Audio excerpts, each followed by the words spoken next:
Welcome back, everybody! It's another two-person episode of Adventures in Absurdity. You've got Emily and Grace today, so woo! Hey!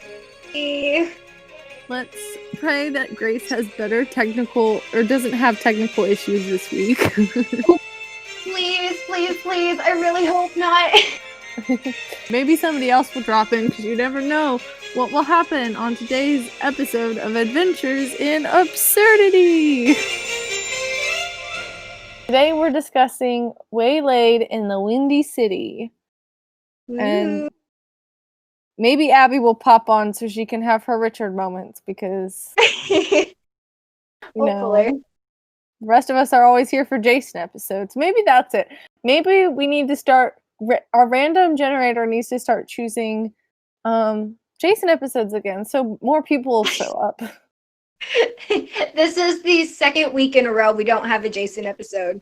And every week there's not a Jason. There's only two people. Well, we have had a couple non-Jason episodes before this.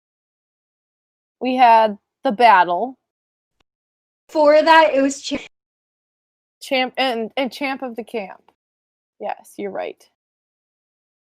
And she's gone again. No, I'm back. I'm back. You're back. Okay. Yeah, so we've had a couple, but we've had a lot of Jason-centric episodes. Yeah. But there's nothing wrong with that. That is true. We love Jason, and Jason has over 100 episodes, so we could do a whole podcast. Maybe I'll make my own podcast where I just talk about Jason episodes, and I'll do them in order. Nice. Oh, I can have a different Adventures in Absurdity person on with me every week. Perfect. You're going to need to find a lot more of us if it's a new person for every episode. No, I'll just rotate y'all in. Waylaid in the Windy City was written and directed by, give me a second because I've never done this, written by Paul McCusker and Phil Lawler, and originally aired on June 22nd, 1991. But I'm not seeing who directed it. Oh, here we go.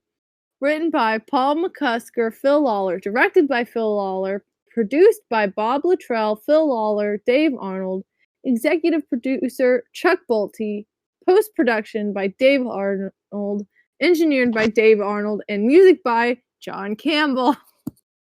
I don't know if that was probably way too much information. Oh, wow. Okay, and the summary is, on a trip to Chicago, Whit and Connie get caught up in a dangerous mystery involving a portable computer, the Department of Defense, and some familiar, but not very friendly faces. Ooh. Dun, dun, dun, dun, dun, dun. I'm so scared. Oh my gosh. Who could it be? I don't know. It's not like it's part of the Blackguard Chronicles or anything. I know, right? I mean, what other current Odyssey villain has been prevalent in the show? I just don't know. Yeah, no idea. Well, let's see. This episode opens up and Connie and Whit have just gotten off their plane from Odyssey and landed in Chicago.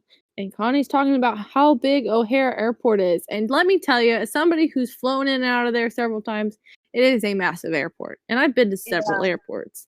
I love how she was freaking out. Like, oh my gosh, this is so big. This is so cool. Like, oh my gosh, I've never been to a big city. But I'm like, Connie, baby, you lived in Los Angeles until you were like 15. Yeah, I know. Now, she does mention she's been in the Los Angeles airport. Yeah. I've never been in that one, but I've heard it's a pain in the butt. Yeah. I'm pretty sure LAX might not be like O'Hare, but okay. When Whit said the baggage claim was in a different time zone, it literally got me for a sec. I was like, wait, let me think about this. Yeah, I know. But if I remember correctly, I mean, Chicago's not that far off from the Illinois-Indiana border, and I think that's the I think that's where the times... Yeah.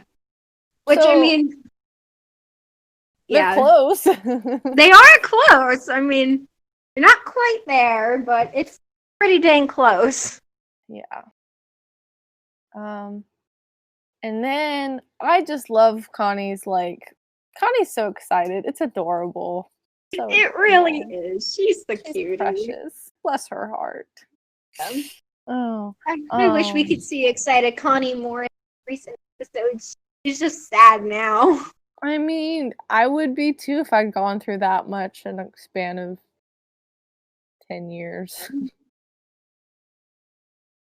Actually, I might have gone through that much. I haven't been kidnapped. That is where Connie has me beat, but... Yeah, that's definitely, I mean, as much as I want to be like Connie, that's definitely not on my bucket list. Right. Now, having a handsome, almost secret agent to rescue you, or a good dad figure, I'd be up for that, Yeah. I mean, losing my mom, that'd be terrible. But, I wouldn't want to do that. Having a super awesome friend that's like my brother, yeah, I'd be down for that. Mm-hmm. Yeah. I mean, I personally wouldn't want Jason to be like my brother, but... Oh, I was referring to Eugene, but yeah. That too. Well, I figured you weren't referring to Jason, but I'm just over here they're not siblings, so stop acting like it. Yeah. I will live and die on that camp. We should probably move on. Yeah. Oh, and when they're in the taxi or whatever, the taxi dude has such a generic voice. I feel like if you need an Uber driver or something, it's always that voice. Yeah. Well, it's the taxi driver that Jack and Joanne had in Novacom is Jimmy. Mm-hmm. It's Jimmy. That's off topic, but... Oh, Jimmy. Really? Yeah. Oh. Baby. Baby Jarkly. Baby Jarkly.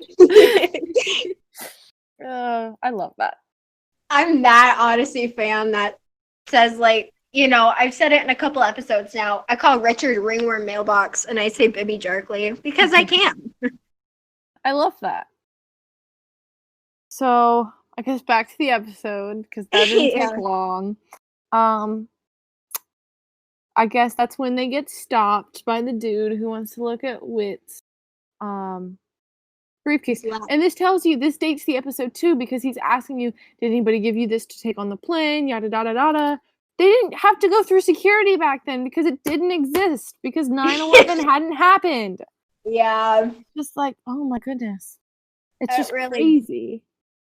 Yeah. It's kind of insane how older Odyssey really dated themselves. They have things like the security scene and then they reference floppy disks during Novacom, I believe.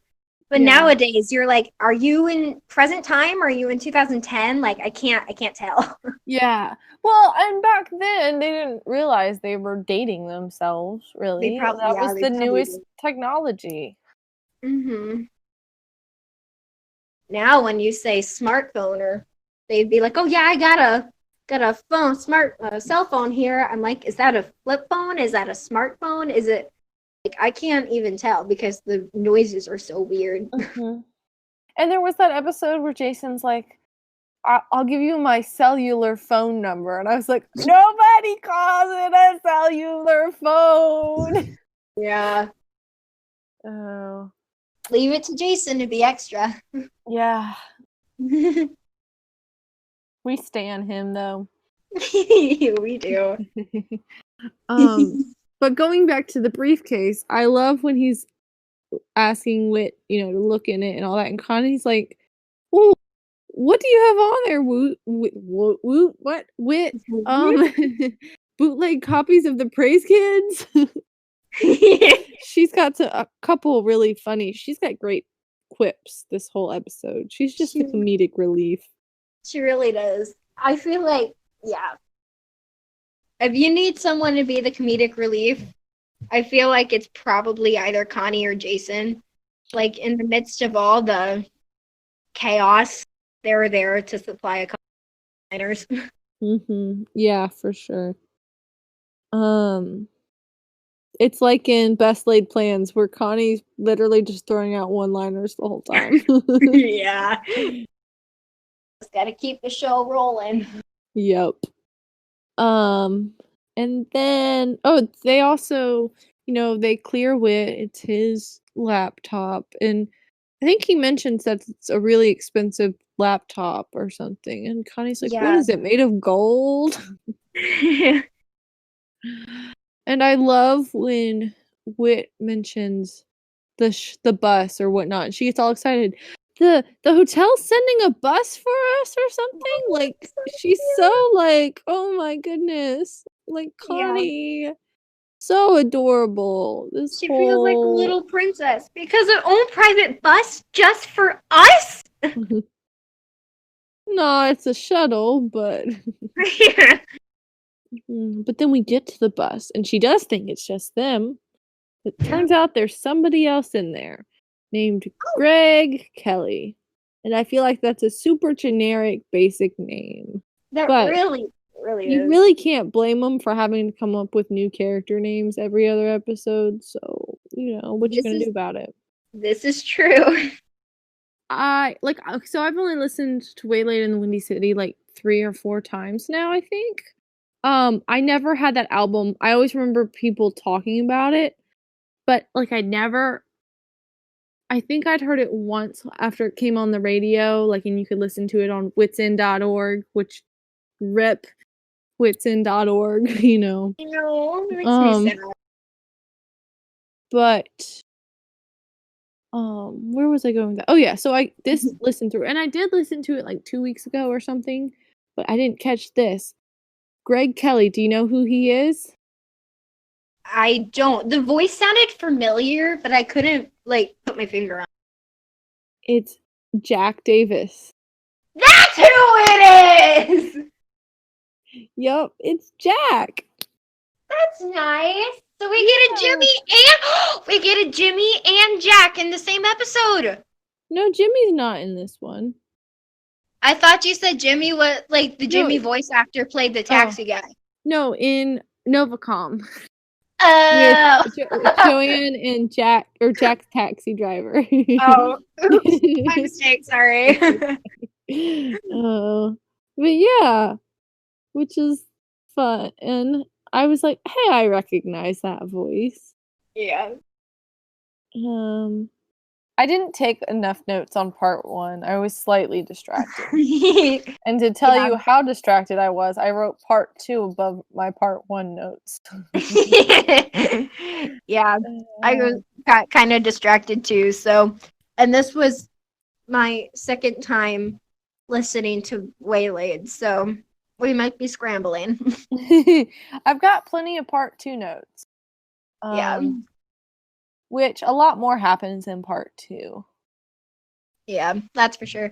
Part 1's pretty slow. It's just like, Wick gets checked by security and they're in the taxi and oh, yeah, I'm not in the mood for small talk. Okay, geez, I was just trying to be nice. Yes, by Jack Davis / Greg Kelly, and all I have to say is rip Greg Kelly, because police aren't finding ya. So yeah. Sorry. That's like some Narcos level stuff right there, though. Like, kind of surprises me that Odyssey would do that, but also not. Also, I do like how obviously it's Dr. Blackguard, 1, because we've listened for so long, and 2, because like we know it's part of the Blackguard Chronicles and all that. But if you don't know right off the gate, or this is your first interaction with Dr. Blackguard, you don't know. But I love how well the voice actor and Odyssey does it, filling you in that there's history with this character. And like, you know what I mean? Like there's history, and he's obviously not a good guy because he's ordering that assumed execution of Greg Kelly. But then he mentions Sasha by name. Like before they don't mention Dr. Blackguard's name until the very end of the episode. But he mentioned Sasha right after they take Craig Kelly away. Mm-hmm. Or Sasha, Yeah. Sorry, I interrupted you. No, go ahead. I think I was done, and then I interrupted you. I love how they always mention Sasha because, or like, not mention. I love how Blackguard always has Sasha with him because I'm just like, he's like an evil, crazy cat lady, but he's a guy. Yeah. But like you can totally picture him petting her while she purrs while he's doing these evil things. Or at least I know I can. Yeah. I agree. I think I don't remember who said it a couple episodes ago, but someone said like it adds a nice like menacing effect to it or something, and I totally agree. Yeah. It adds It definitely does. And then I know Connie and Whit go out somewhere and they come back and his room has been broken into and the security guard dude and all that. And then they split off and Connie gets in the elevator. Yeah. And then she gets kidnapped. Dun dun dun! I'm pretty sure this is the first time she gets kidnapped. Yeah. And then, we end with the big revelation that it's Dr. Blackguard, if you didn't figure it out already. Yeah. And that is what I remember of part 1. Yeah. She finds out that, or like the pinky guy or whatever his name is, he kidnaps her. And his voice kind of reminds me of like, I think Terminator's what I'm thinking of, like this big, just imagine like this big bodybuilder, like Swedish dude, like, don't worry, honey, it'll all be okay. I'm just gonna kidnap you. And his name is Pinky. Pinky the Clown. I love Odyssey's names for some of their like thugs though. You've got Thug and Jellyfish and Pinky. Yep. And Dirk Bags, which don't tell me that's not supposed to sound like dirt bag. It probably is, honestly, yeah. Because whenever I hear his name, whenever I listen to the Green Ring and they say dirt bags, I just imagine like a really dirty, beat up kind of guy. Kind of looks homeless, Is what I imagine. Yeah. And Reggie Fingers. That's quite the name right there. Yeah. So, is that all with part 1, I think? Basically, okay. I thought it was kind of really cute, Connie. She's like, you don't scare me. I know a man called John Avery Whitaker, and he's gonna kick your butt. Oh. That was super cute. And as we've discussed, the hierarchy in Odyssey is wit, the U.S. government, and God. Yeah. Oh. Sounds about right. Well. Pardon me while I yawn. It's okay. If I'm not mistaken, part 2 opens with Dr. Blackguard, right? I believe so, yeah. That's just my first note, so... Yeah, I think... Yeah, because Connie was like, I want to leave. And Blackguard's like, okay, you can leave. Really? Oh, sweet. But if you do leave, something's going to happen to that wit guy. And Connie's like, I knew there was a catch. I think that's later on, though. It might have been, and I just didn't start taking notes for a long time. But that was my first note, so. Oh, okay. Then maybe it was. Actually, it might have been. And I love when, I think Connie calls it Mr. Blackguard, and he goes, Doctor. And that's a running joke, and it's the same energy as Jack Sparrow having to remind everybody that he's a captain. Yeah.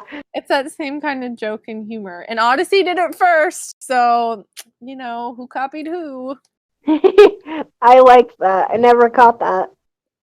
Because it happened in the Nemesis or the battle when Dr. Blackguard is trying to open, probably the Nemesis, because I think that's when he was doing the town council meeting. Everybody's calling him Mr. Blackguard, and he goes, I would like to remind, or Philip Glossman goes, I would like to remind everyone that he does have his PhD in like child psychology, which I don't think I buy. I don't think I buy that he does.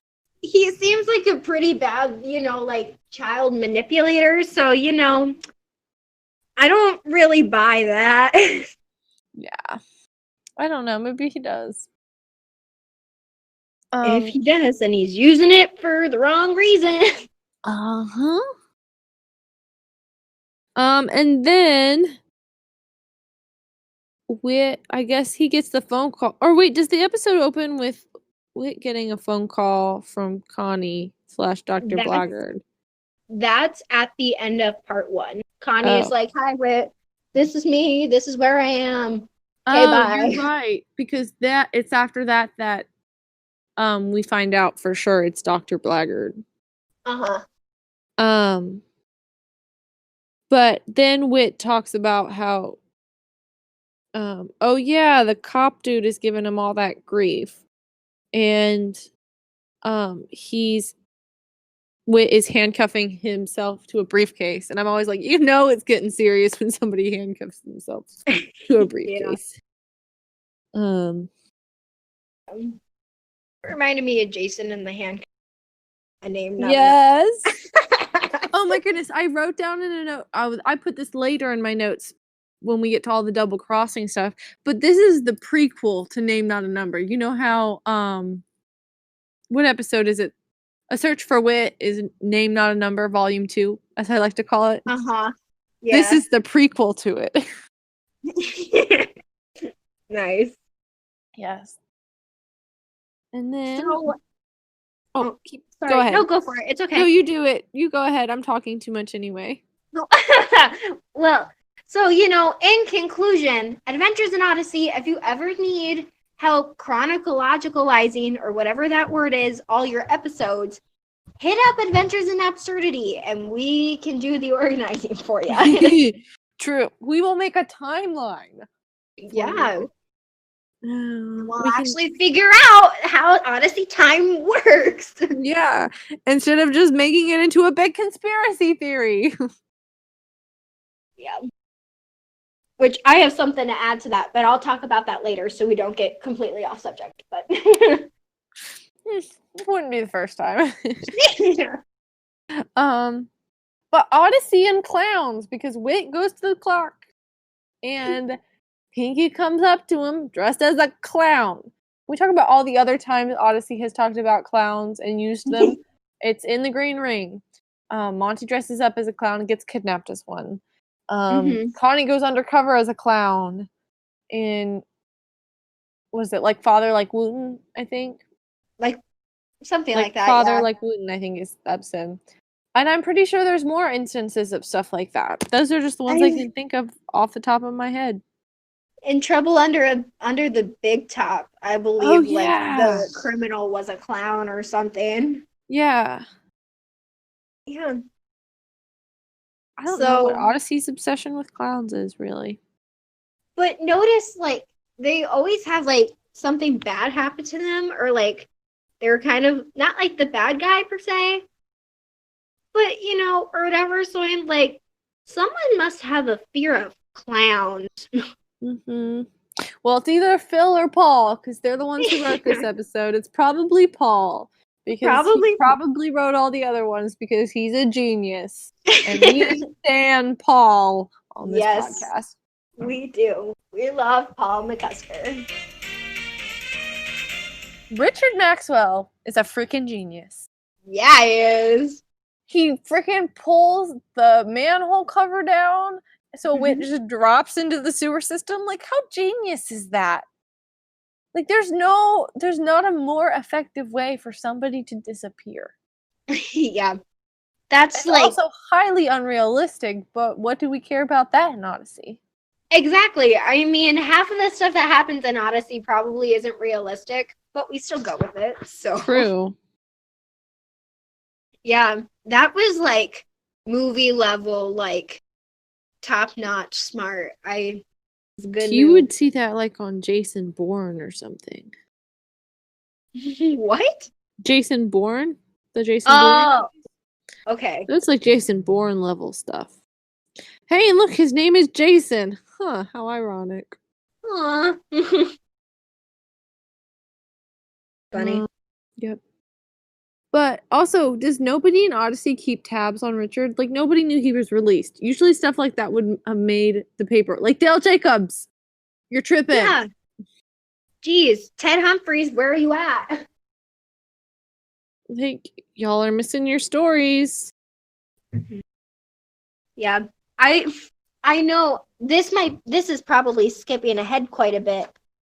But when they were like, Richard, you are in juvie, he's like, I got out for good behavior. I am like, Buck got out for good behavior. Aww. I'm just like, ah! But yeah, I'm like, you're right. When Richard got out, you'd think there would be a lot of, why Richard Maxwell got out. But I'm like, there was none of that when Buck got out either. That's true. But Buck was a minor. Richard is he wasn't in juvie this time. He was in actual prison. Oh, So I thought he was in juvie this time. I think But he was in juvie before we met him, or either because of the incident that happened at the college.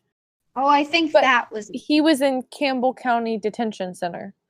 yeah. I thought immediately when they said detention center, I immediately thought since they always refer to Buck being in the detention center, yeah, I always think of, I guess. I'm trying to think. I'm pretty sure most of the prisons in my area are detention centers, and they're like not juvenile detention. Yeah, I don't know. As far as I know, he's like an adult. He's in college at this point. Yeah, And all that, or was. probably early 20s. Yeah. So if you're a minor, I think there's probably more privacy about it when it comes to that kind of thing. But like that's just the kind of thing that you find out. So Richard Maxwell went to prison, and not to mention with Buck being a minor, he wouldn't have been addressed as much in the court cases with the Green Ring and all that. It wouldn't have been as big of a story. It would have been more quiet. Yeah, I guess. I think the kids in Odyssey would have known what was going on because they would have looked for that because they knew of Buck. But like Ted Humphries, he wasn't really aware of Buck, in my opinion, at least. Yeah, I mean, go figure. My brain is just kind of hardwired to be like, well, Buck didn't get any attention, but whatever. Buck is my Jason, everybody. Okay. That is true.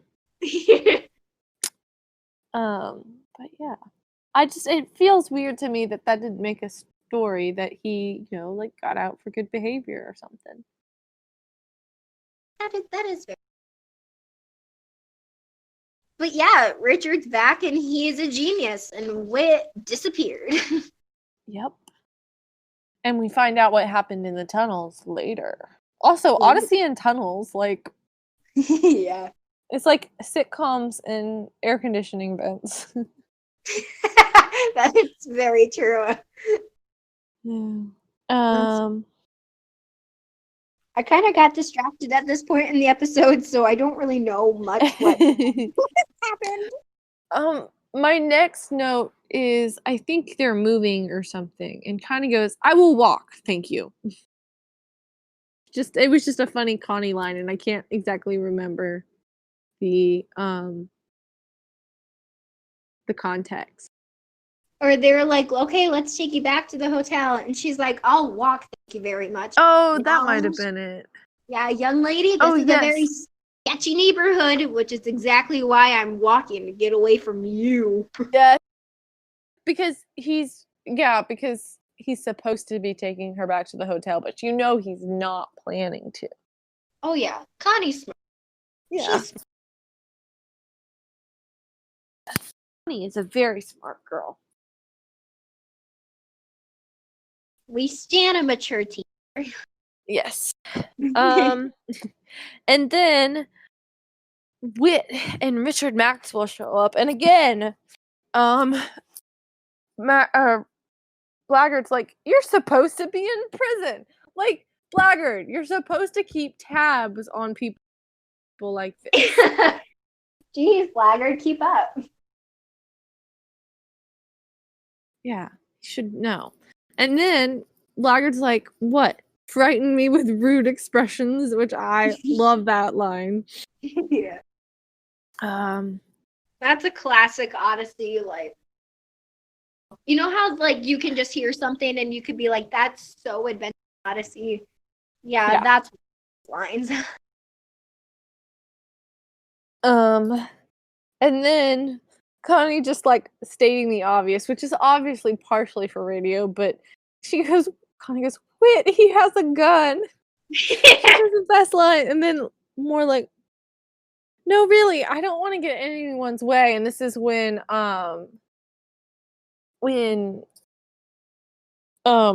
Blackguard is like taking her in front of him to block from Richard Maxwell's gun. Yeah. Like, can't we just talk this out? And I'm like, oh, so funny, but also like, poor Connie. She was so scared. Because he has a gun, he's gonna hurt you. You know, can we just like talk this out, you guys? And you can hear her slowly like get more and more worried. And I'm just like, oh, I don't know. Connie, my heart. Mm-hmm. Yeah, that whole build up to the point when, like, you better move. I'm not moving. You're in the line of fire. Move before I shoot you. Mm-hmm. That entire build up, that was very well done. Like, well written, well acted. That does not sound right. I did not know the right words, but you know what I mean. Yeah.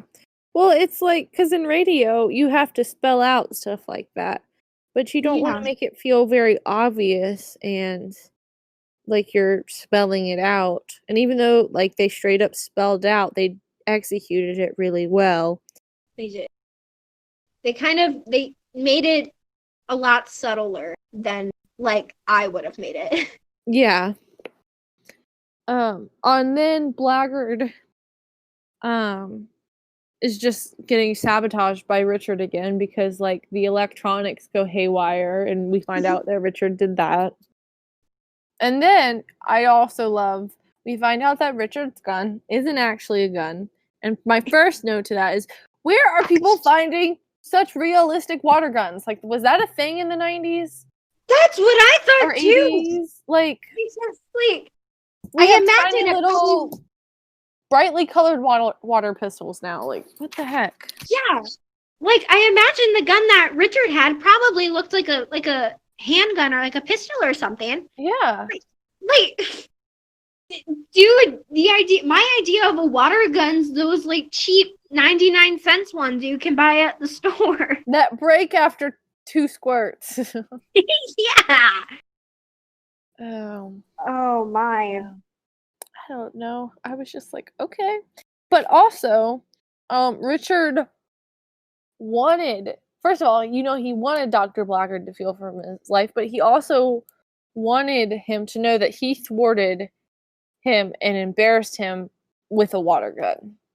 Yeah. He wanted him to know that that was just a water gun and I got you to do all that holding a water gun without an actual weapon. There was no actual threat to your life. You could have taken me at any moment and I got you.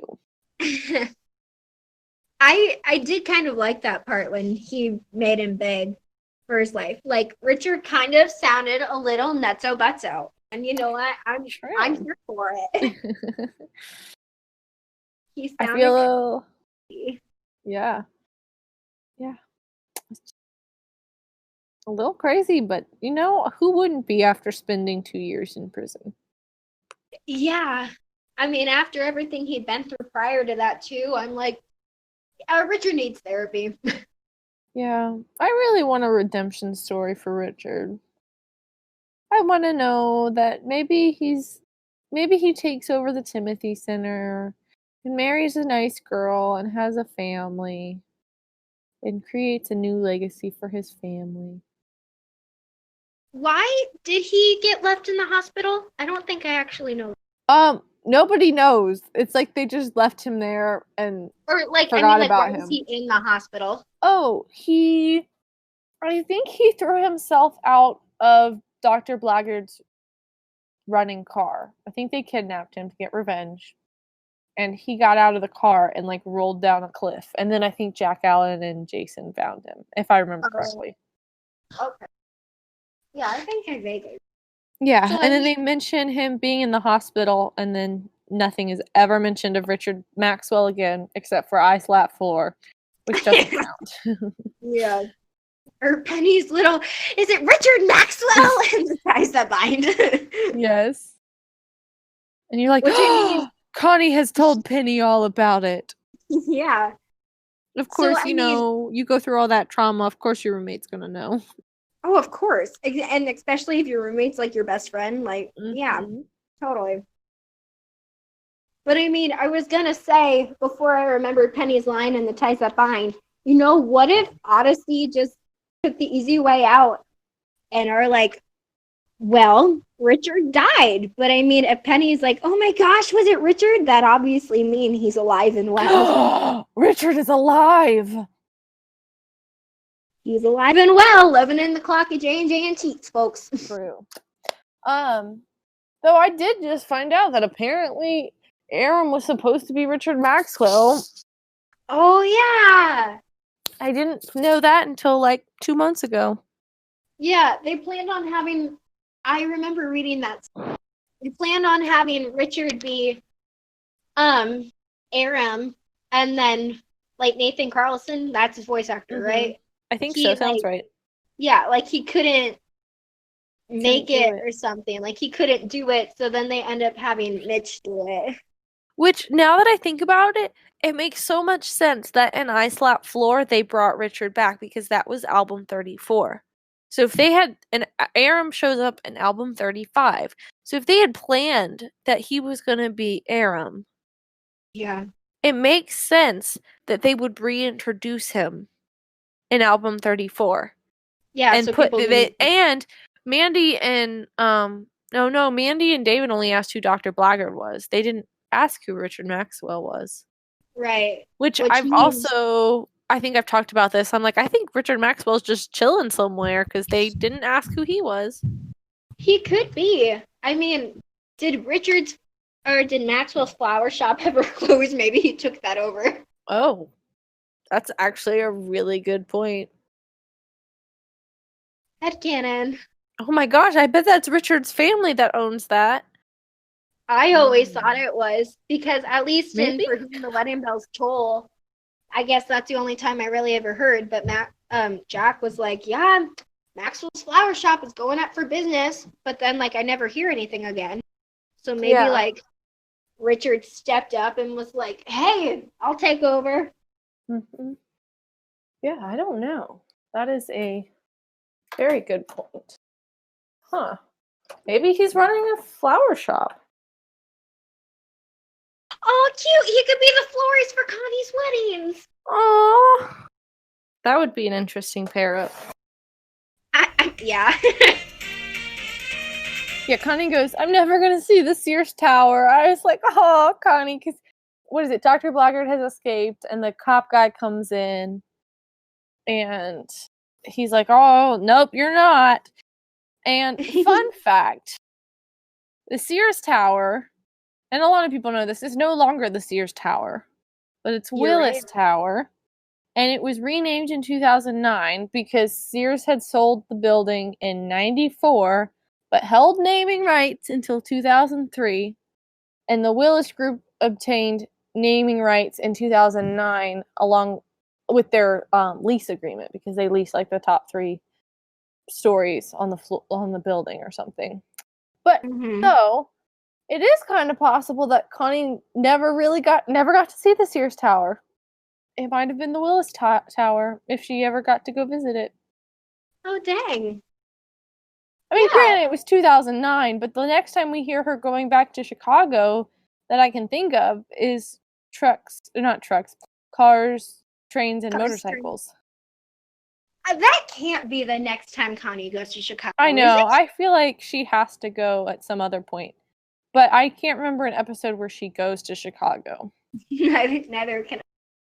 But also, like, Odyssey and Chicago, for how many, like, day trips and stuff that they take, it can't be that far. So I'm like, why is it such a big deal when you get to go? Yeah, well, it might have been that time because she'd never gotten to go to Chicago, too. Maybe. Yeah. But I guess just like, even in like recent episodes in Cars, Trains, and Motorcycles, like, yeah, Penny really appreciates you guys are coming all the way to Chicago for her. I'm like, you make it sound like it's a long ways away, but also they can get there in a day. Yeah. Well, for them to justify flying there a lot, which I know sometimes it's just connecting flights, but I'm thinking it's probably a 6 to 8 hour drive to Chicago. It doesn't seem like they drive for day trips as much, like, because when they went to go see Penny's art exhibit, it sounded like they left fairly early in the morning and her exhibit was later in the evening.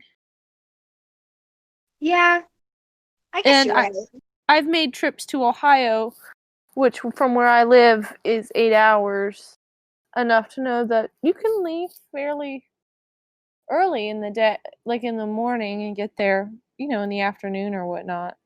Mm-hmm. But to justify flying there like they do, like, honestly, flying is nicer in some respects, but if you're going less than like 6 hours away, it's almost more of a hassle to fly than drive. It really is. I mean, like, I don't know. My family, we're all like, we're drivers and we drive everywhere we go. But I just feel like, yeah, a plane flight for less than like 6 hours or something. Yeah, I think you cut out. But like, like for me, I go, like, it's an hour and some change to get to the airport. Like, I know if, like, I guess Odyssey Airport sounds like it's only like 10-15 minutes away from Odyssey, but yeah, and it's only one terminal, so it's not big. I think it's 2, isn't it? Oh, is it? I thought it was in only Love one. Is in the Air, I think it's 2 because Jason and That's right. Eugene have to split off into the two separate terminals. That's right. Yeah.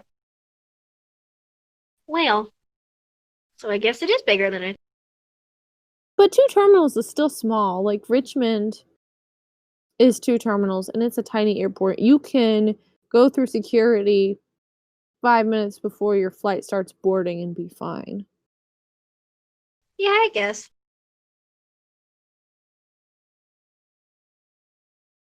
Anyway. But anyway. And then and then they start to break down the whole plot. We find out that this cop dude has been following Blackguard around, or is, helping Blackguard. And Connie's, like, having a mental breakdown. And I'm like, same girl, same. Yeah. Poor Connie. She was like, she sounded basically like, kill me, this is gonna get worse. Yeah. But my question is we find out, obviously, that Richard and Whit did have a plan. But was part of that plan for Richard to pull a gun on Dr. Blackguard? I don't know. Because I feel like Whit was very calm in that situation. So maybe he knew that it wasn't real. Because I feel like whether you're John Avery Whitaker or Connie Kendall, like, very two different personalities. Like, I feel like no matter who you are, if someone has you at gunpoint, you're gonna be scared. Yeah. Yeah, so I don't know. I think that's a good discussion topic. Maybe for another time when my brain is awake. Yeah, and we have more people to converse with. True. Like, this episode wasn't one I always had immediate access to and didn't listened to for a long time. I knew it existed, and I knew it was a good episode. Like, I'd heard people talk about it and that kind of thing and reference it a lot. But I never listened to it. But this episode, too, is so good at making you forget about all the components to it. Like, the cop is dirty and that kind of thing. And I don't know. It just... And then the computer... Which, here's the thing. I don't think that computer was actually a government computer. I think that was Wit's computer, and they put that message on it. Oh, yeah. For sure. And, like, you know, with Wit having his ties to the government, I bet that's probably they could pull it off. Yeah. Yeah. I'm just like, yeah, I don't buy it. No.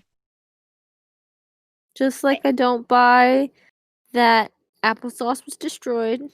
And Yeah. I don't buy that it wasn't applesauce on that computer. Oh, no. It was...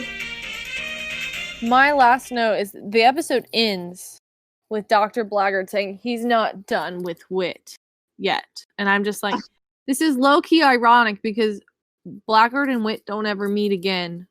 Unless you include Blackguard's revenge, because rest in peace, Hal Smith. Not to be like morbidly funny or anything, but Blackguard came back after Hal Smith died and they hadn't found Paul Herlinger yet. So, yeah. Well, dang. So he was done with Mr. Whitaker. He wasn't done with Odyssey or Wit's End, but he was done with Wit. God said, nope. He's going to the Middle East. Yeah. Nope, don't want to deal with this anymore. Red Heart, bye. And that was Waylaid in the Windy City, I do believe. Yeah. Wow. Look at us. Way to go, partner. We did it. We did it. We did it. Yeah. We did it. Oh. Yeah. You want to know what I have on the books for next week? Sure. Next week, we've got Suspicious Minds, which is a very iconic episode. Oh, I love that episode. I know. Oh, it's Brian Bernard. And that is episode 11 of Adventures in Absurdity with Grace and Emily.